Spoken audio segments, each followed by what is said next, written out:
And like agree would be 51 to 79. And then 50 would be neutral. Right at 50. Right at 50. Okay. And then 49. I was to understand there wouldn't have to be any Yes, math in this. yes. I was promised no math. This is Libby Road and the Sound Epistemology podcast.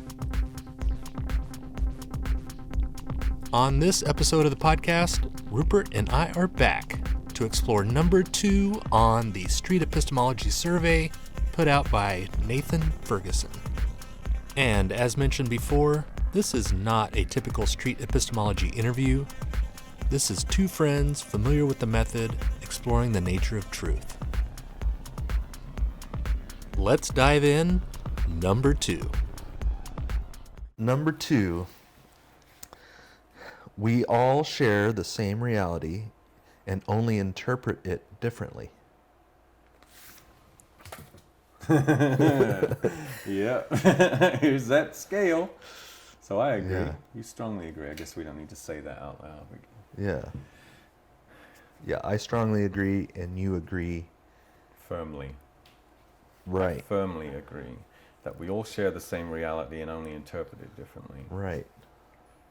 And that's kind of the same type of question. Like,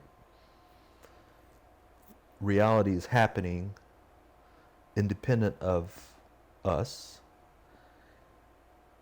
And I think in accord with us, but go ahead. I don't think it's happening independently from us. I think we are affecting it and it is affecting us. I don't think there's a movie playing and we come into the movie house and we leave and the movie's going to play the same way. I think there is an interactive portion. we affect the rest of reality in certain ways, is what you're saying, right? Mm-hmm. Yeah, because and that's the thing that's why I think I have a hard time defining objective reality as a fixed thing. When you say fixed, do you mean unchangeable? Yeah. Okay. Yeah, like a true or false. I think it's hard to say true or false because I think it's influenceable. I think we influence it and it influences us. Yeah, and so we all share the same reality that we influence or don't, or it influences us. I think we take turns. I think there's an ebb and flow, a give and take to our influence over reality versus reality's influence over us. We share the reality from question 1. Yes, Mm-hmm. yes. And we interpret it quite differently. Mm-hmm. If you just look at language as a first of all, how we come to agree that what the word purple means is a small miracle, because we interpret that word differently, and that's just a color, that's just something small, versus a word like freedom or independence or Right, more abstract. liberty. Yeah, and so our different interpretations are based on the experiences we've had since we heard that word defined, sticking with the example of words.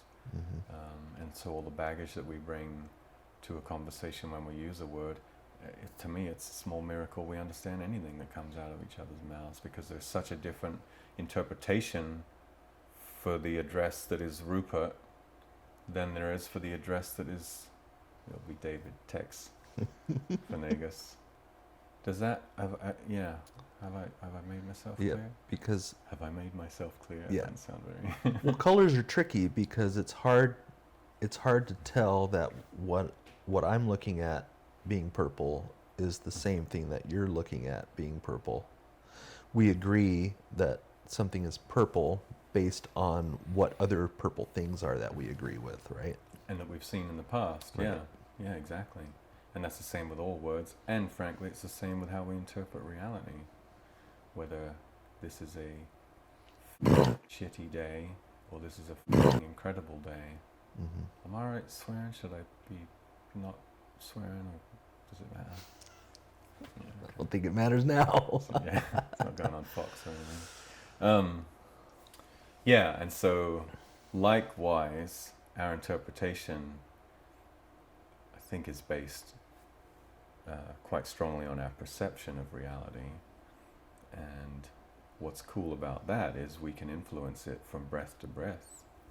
We can be having just the most challenging time, and if we can stop, focus on our breath and give ourselves some space, we can change our perspective a little bit to then be able to interpret things differently. And We have the power to change the way we interpret what reality is happening.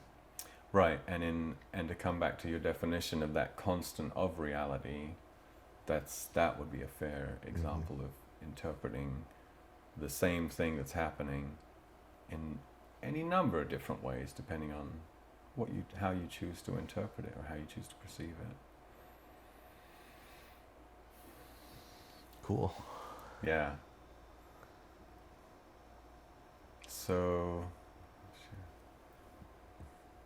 yeah, I think we're focused on my answer. You strongly agree, so talk to me about strongly agreeing that we all share. And maybe you're so quiet because you're echoing what I'm saying in your answer. But I strongly agree because based on the same idea from question 1 about I'm strongly convinced that there is a reality, whether we have access to it or not. We're sharing it. We're sharing that reality, but we have limitations. We're not omniscient. We can't know everything. So,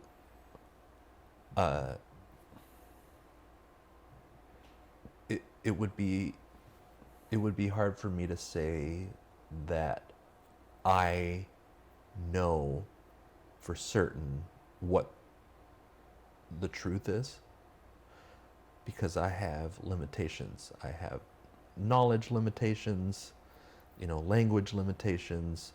I have, biases that, although I try to limit as much as I can, they're still there, and I have to leave room for what I perceive as absolute truth to not necessarily be absolute truth. But I think there is this absolute truth that we're all engaged in,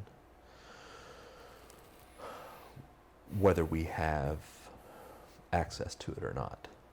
and you're saying your interpretation of it could be mistaken.